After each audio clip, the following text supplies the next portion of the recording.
ನನಗೆ ಈ ಹೊತ್ತಿಗೆ ಕೌರವ ಸೇನೆಯ ಪಟ್ಟ 11 ಅಕ್ಷೋಹಿಣಿ ಸೇನೆಯ ನೇತೃತ್ವ ಇದು ನಿನ್ನ ಸಂಕಲ್ಪವಲ್ಲದೆ ಇನ್ನೇನು?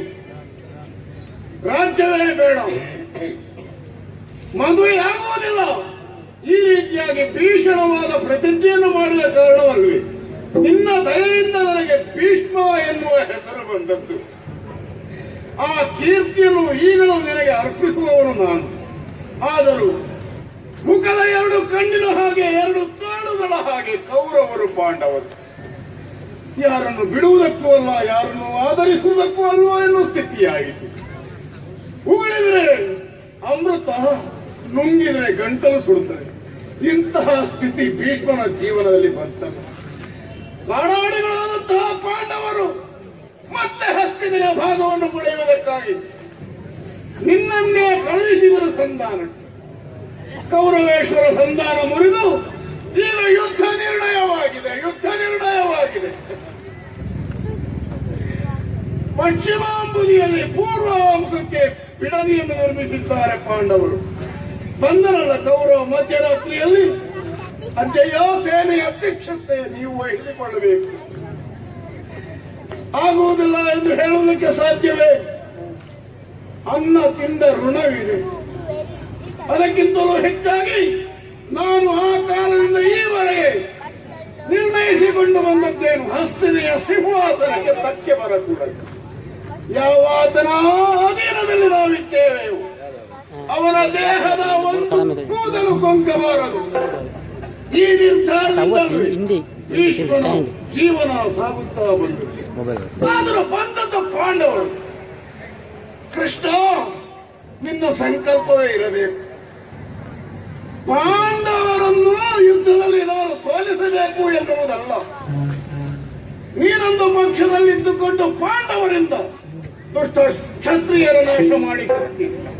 ಪಾಂಡವರನ್ನು ಓಲೈಸಿಕೊಂಡವರು ಕೆಲವರು ದುಷ್ಟರಿದ್ದಾರೆ. ಅವರನ್ನು ವಧಿಸುವುದು ನಿನ್ನಿಂದ ಸಾಧ್ಯವಿಲ್ಲ. ಆದ್ದರಿಂದಲೇ ಪ್ರತಿಪಕ್ಷದಲ್ಲಿದ್ದಂತಹ ಭೀಷ್ಮ ಆ ಕಾರ್ಯವನ್ನು ಎಸಗಬೇಕು ಎನ್ನುವ ಕಾರಣಕ್ಕಾಗಿ ಅಲ್ಲವೇ ದೇವರೇ ಹೀಗೆ ಮಾಡಿಸಿದ್ದು.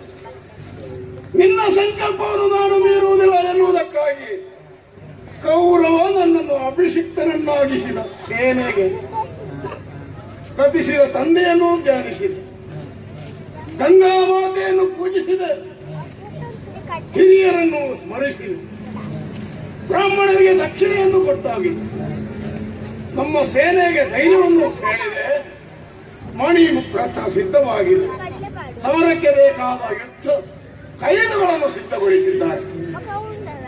ಯಾರೋ ಒಬ್ಬ ಸೇನೆಯ ಹೊತ್ತಿಗೆ ಪಟ್ಟಾಭಿಷಿಕ್ತರಾಗುವ ಕಾಲಕ್ಕೆ ಕೋಗಿಲೆಯ ಮಧ್ಯದಲ್ಲಿ ಕಾಗೆ ಕೂಗಿದ ಹಾಗೆ ಕರ್ಣನಂತೆ ನಾಳೆ ನಾಡಿದ್ದು ಸಾಯುವ ಮುದುಕನಿಗೆ ಕೌರವ ಸೇನೆಯ ಪಟ್ಟ. ನಾನು ಯುದ್ಧ ಮಾಡುವುದಿಲ್ಲ ಅಂತ ಹೇಳಿದ. ಆವಾಗ ನಮ್ಮ ಸಿಟ್ಟು ಕೆರಳಿತು. ಪ್ರತಿಜ್ಞೆಯನ್ನೇ ಮಾಡಿದೆ. ಕೌರವೇಶ್ವರ ದಿನವೊಂದಕ್ಕೆ 10,000 ಮಕುಟವರ್ಧನರ ಶಿರವನ್ನು ನನಗೆ ಕೊಡಿ. ಇದು ಭೀಷ್ಮನ ಮಾತು. ಯುದ್ಧವನ್ನೇ ಮಾಡುವುದಿಲ್ಲ, ಆಯುಧ ಹಿಡಿಯಲಾರ ಎಂದಿರುವ ಕೃಷ್ಣನ ಕೈಯಲ್ಲಿ ಆ ಆಯುಧವನ್ನು ಹಿಡಿಸುತ್ತೇನೆ ಎಂದು ಪ್ರತಿಜ್ಞೆ ಮಾಡಿದವ ನಾನು. ಆವಾಗ ಇವನು ಸುತ್ತಿಲ್ಲ, ಎಲ್ಲಿಗೆ ಹೋಗಿದ್ದಾನೆ ಗೊತ್ತಿಲ್ಲ. ಕರ್ಣ ಬಿಡುವ, ಅವ ಇದ್ದರೇನು ಇಲ್ಲದಿದ್ದರೇನು, ನಮ್ಮ ಕರ್ತವ್ಯವಿದು.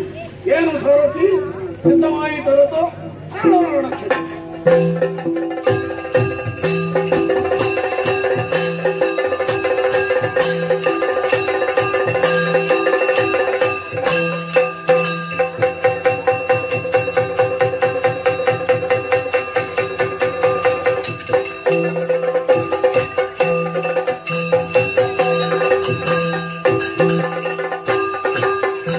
ತಂದೆಯ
ಪವಿತ್ರವಾದಂತಹ ಪಾದಕ್ಕೆ ಶಿರವನ್ನು ಭಾಗಿದ್ದೇನೆ. ವೀರನಾಗಿ ಬೇರೆ ಧನುರ್ಭಾನಗಳನ್ನು ಹಿಡಿದು ಜಂಕರಿಸಿಕೊಂಡು ಮುಂದೆ ಬರುವಾಗ ಸಮಕ್ಷಮದಲ್ಲಿ ನೀವು ನಿಂತಿದ್ದೀರಿ. ಸರಿ, ನಿಮ್ಮನ್ನು ನೋಡಿದ ಕ್ಷಣವೇ ಬಹಳಷ್ಟು ಖೇದವು ನನ್ನ ಮನಸ್ಸಿನೊಳಗೆ ಉಂಟಾಗುತ್ತಾ ಉಂಟು. ಅಜ್ಜ ಮೊಮ್ಮಗಳಿಂದಲೇ ಆರಂಭ, ಮುದದಿಂದ ಅಲ್ಲವೇ? ಅಜ್ಜ ಪದೇ ಪದೇ ಕಿರುಕುಳವನ್ನು ಕಮರವೇಶ್ವರ ಕೊಡುತ್ತಿದ್ದಾಗಿದ್ರೂ ಕೂಡ ಅದನ್ನು ನೋಡಿ ಸೈರಿಸದೆ ಹತ್ತಿರಕ್ಕೆ ಕರೆತಂದು ಜಂಗೆಯಲ್ಲಿ ಕೂತುಕೊಳ್ಳಿಸಿ ಕುತ್ತನ್ನವನ್ನು ಬೇಕಾದ ರೀತಿಯಲ್ಲಿ ತಿನ್ನಿಸಿ ನಮ್ಮನ್ನು ಸಾಕಿ ಸಲಹಿದವರು ನೀವು. ಅಪ್ಪ ಇಲ್ಲದ ಕಾರಣವೇ ಶತಸಿಂಹ ಪರ್ವತದಿಂದ ನೀವು ಕರೆ ತಂದು ಈ ರೀತಿಯ ಉಪಚಾರಗಳನ್ನು ಮಾಡಿದವರು ನೀವು. ನಿಮ್ಮನ್ನು ಸಲಹುವುದಕ್ಕೆ ಬೇರೆ ಯಾರಿದ್ದಾರೆ ಮಕ್ಕಳೇ? ಹೌದು, ಅರ್ಥವಿಸಿಕೊಂಡೆ. ಇವಾಗ ನೀವು ಎಸಗುವಂತ ಕೃತ್ಯವನ್ನು ನೋಡಿದ್ರೆ ಒಂದು ಕಣ್ಣಿಗೆ ಬೆಣ್ಣೆ ಮತ್ತೊಂದು ಕಣ್ಣಿಗೆ ಸುಣ್ಣವನ್ನು ಎರಚಿದ ರೀತಿ ನೀವು ಮಾಡುತ್ತಾ ಇದ್ದೀರಿ. ಕೌರವ ಏನು ನಿಮಗೆ ಬೆಣ್ಣೆಯನ್ನು ಉಣ್ಣಿಸಿದ್ದಾನೆ, ನಾವೇನು ನಿಮಗೆ ಸುಣ್ಣದ ನೀರನ್ನು ಕೊಟ್ಟಿದ್ದೇವೆ. ಈ ರೀತಿಯಲ್ಲಿ ನಮ್ಮ ಮೇಲೆ ದ್ವೇಷವನ್ನು ಯಾಕೆ ಸಾಧಿಸುತ್ತಿದ್ದೀರಿ ಅಜ್ಜ? ಯಾಕೆ ಇವಾಗ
ಅರ್ಜುನ, ನಿನ್ನ ಈ ಮಾತುಗಳನ್ನು ಕೇಳುತ್ತಿರುವಾಗ ನಗರ ಏನು ಮಾಡಬೇಕು? ಯಾಕೆ ನಗಾಡುವುದು? ನೀನು ಸಾಮಾನ್ಯದವನಲ್ಲಪ್ಪ. ನಿನ್ನ ಜೊತೆಯಲ್ಲಿರುವ ಯಾರು ಎಂಬುದನ್ನು ನಾವು ತಿಳಿದಿಲ್ಲವೇ? ಅವನ ಮೂಲಕ ಗೀತಾಮೃತವನ್ನು ಸವಿದಂತಹ ಪುಣ್ಯಾತ್ಮ ನೀವು. ನಿನ್ನಂತಹ ಯೋಗ್ಯತಾವಂತ ವ್ಯಕ್ತಿಗಳು ಪ್ರತಿಮೂರರಲ್ಲಿ ಇದ್ದಾರೆ. ಬ್ರಹ್ಮಾಂಡೋದರ ಭರಿತ ಭಕ್ತಜನ ಕಾಮಧೇನು ಭಗವಂತ ಕೃಷ್ಣ ನಿನ್ನ ಕುದುರೆಯನ್ನು ಓಡಿಸುವ ಗೋವನಾಗಿದ್ದಾನೆ. ಅಂತಹ ಭಗವಂತನ ಪರಮ ಭಕ್ತನಾಗಿ ನೀನು ಈಗ ನನ್ನಲ್ಲಿ ಈ ಪ್ರಶ್ನೆ, ಅದು ರಣಕ್ಷೇತ್ರದಲ್ಲಿ ಏನು ಮಾಡುವುದು? ನಮ್ಮ ಕಣ್ಣಿಗೆ ಸುಣ್ಣ ನೀರು ಹಾಕಿದೀರ. ಆ ಭಾವನೆ ಇರುತ್ತಿದ್ರೆ ನಿನ್ನಮ್ಮನೊಂದಿಗೆ ಕಂಬೆಗಾಲಿಕ್ಕುತ್ತಾ ನೀವು ಹಸ್ತಿನೆಗೆ ಬರುವಾಗ ಒಬ್ಬೊಬ್ಬರನ್ನು ಎದೆಗಾನಿಸಿ ನನ್ನ ಪ್ರೀತಿಯ ಧಾರೆಯನ್ನೆರೆದವ ನಾನು. ಆವಾಗಲೇ ನೀವು ಇಲ್ಲಿಗೆ ನಿಷೇಧ ಹೋಗಿ ಅಂತ ಹೇಳುತ್ತಿದ್ದೆ. ನಿನ್ನ ಅಜ್ಜನನ್ನು ಇಷ್ಟೇ ತಿಳಿದದ್ದ ನೀನು. ಮುಖದಲ್ಲಿರುವ ಎರಡು ಕಣ್ಣಿನಲ್ಲಿ ಒಂದು ಕಣ್ಣಿಗೆ ಗಾಯವಾದರೆ ಮತ್ತೊಂದು ಕಣ್ಣಿನಲ್ಲಿ ನೀರು ಬರುವುದಿಲ್ಲವೇ? ಬರುತ್ತದೆ. ಭೀಷ್ಮಾಚಾರ್ಯನ ಗುಣವೂ ಹಾಗೆ. ಕೌರವ ಬೇರೆಯಲ್ಲ, ಪಾಂಡವರು ಬೇರೆಯಲ್ಲ. ಈ ದೃಷ್ಟಿಯಿಂದ ಈವರೆಗೆ ಮುಂದಡಿ ಇಟ್ಟವ ನೀವು ಮಾತ್ರ ನನ್ನನ್ನು ಅಸಡ್ಡೆ ಮಾಡಿದಿರಿ. ಯಾಕೆ? ನೀವು ಲಾಕ್ಷಾಗ್ರಹದಲ್ಲಿ ಬೆಂದು ಹೋದಿರಿ ಎಂದ ಕಾಲಕ್ಕೆ ಎಲ್ಲರೂ ಇಲ್ಲಿ ಶ್ರಾದ್ದ ಮಾಡಿದ್ದಾರೆ. ನಾವು ಮಾತ್ರ ಅದಕ್ಕೆ ಅವಕಾಶ ಕೊಡ್ಲಿಲ್ಲ. ಬದುಕಿದ್ದಾರೆ ಪಾಂಡವರು, ಹಾಗೆ ಸಾಯುವವರಲ್ಲ. ಕೃಷ್ಣನ ಅನುಗ್ರಹ ಅವರಿಗಿದೆ. ಆ ಕಾರಣಕ್ಕೆ ನೀವು ಬದುಕಿಕೊಂಡಿರಿ. ಮತ್ತೆ ಪ್ರಕಟವಾದುದು ಮತ್ಸ್ಯಲಾಂಛನದಲ್ಲಿ. ದ್ರೌಪದಿಯನ್ನು ನೀವು 5 ವಿವಾಹವಾಗಿದ್ದೀರಿ ಎಂಬ ವಿಷಯವನ್ನು ಕೇಳಿದಾಗ ಹಸ್ತಿನಾಪುರದಲ್ಲಿ ಮೊದಲು ಸಂತೋಷ ಪಟ್ಟವ ನಾನು.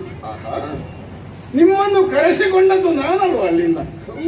ಪಾಂಡವರಾದ ನೀವು ಇನ್ನೂ ಅನಾಥರ ಹಾಗೆ ಇರಬಾರದು ಎಂಬ ಕಾರಣಕ್ಕಾಗಿ ಹಸ್ತಿನಾಪುರವನ್ನು ವಿಭಾಗ ಮಾಡಿದೆ. ಆಗ ನನ್ನ ಮಾತು ನಡೆಯುತ್ತಾ ಇತ್ತು. ಹೊಸ ರಾಜ್ಯ ನಿಮಗೆ ಸಿಕ್ಕಿತು. ನೀವು ಇಂದ್ರಪ್ರಸ್ಥಕ್ಕೆ ತೆರಳಿದಿರಿ. ಹೊಸ ಮನೆ ನಿರ್ಮಾಣ ಆಯಿತು. ಭವ್ಯವಾದ ಅರಮನೆಯಲ್ಲಿ ನೀವು ಸಂತೋಷವಾಗಿ ವಾಸ ಮಾಡಿದ್ದೀರಿ. ನಾನು ನಿಮ್ಮ ಸಂಭ್ರಮಕ್ಕೆ ಒಂದು ದಿನ ಬಂದಿದ್ದೆ. ಆವಾಗ ನಿಮಗೆ ಹೇಳಬಹುದಿತ್ತು, ಅಜ್ಜ ಇನ್ನು ನೀವು ಕೌರವರೊಂದಿಗೆ ಇರುವುದಲ್ಲ, ನಮ್ಮಲ್ಲಿಯೇ ನಿಂತು ಬಿಡಿ, ನಿಮ್ಮನ್ನು ನಾವು ಸಲಹುತ್ತೇವೆ. ನಿಲ್ಲುವುದು ಬಿಡುವುದು ಆಮೇಲಿನ ಪ್ರಶ್ನೆ. ಸೌಜನ್ಯಕ್ಕಾದ್ರೂ ನೀವು ಆ ಮಾತು ಹೇಳಲಿಲ್ಲ. ಯಾಕೆ?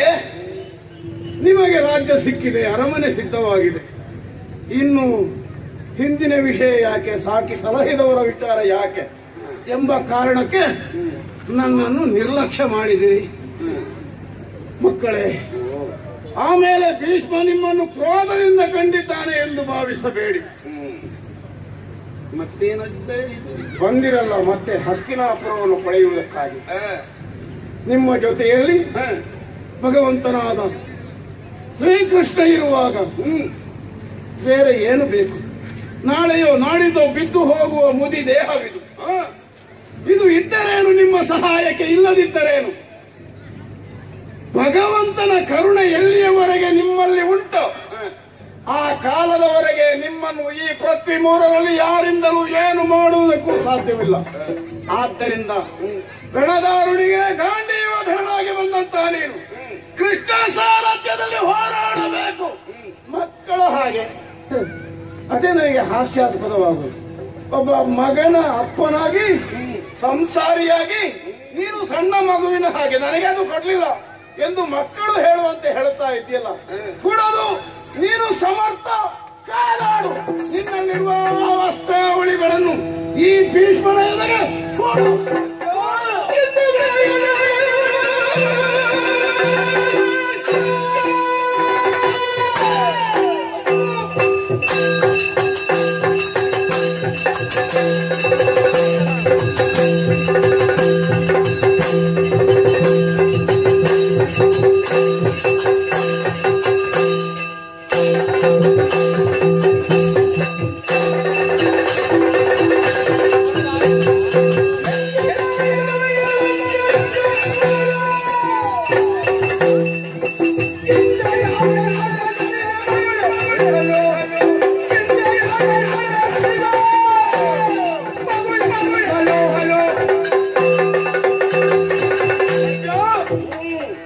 ಕೈಯಲ್ಲಿ ದುತ್ತನ್ನವನ್ನು ಉಳಿಸಿ ಧ್ಯೇಯವನ್ನು ಇಷ್ಟು ಎತ್ತರಕ್ಕೆ ಬೆಳೆಸಿದವರು ನೀವು.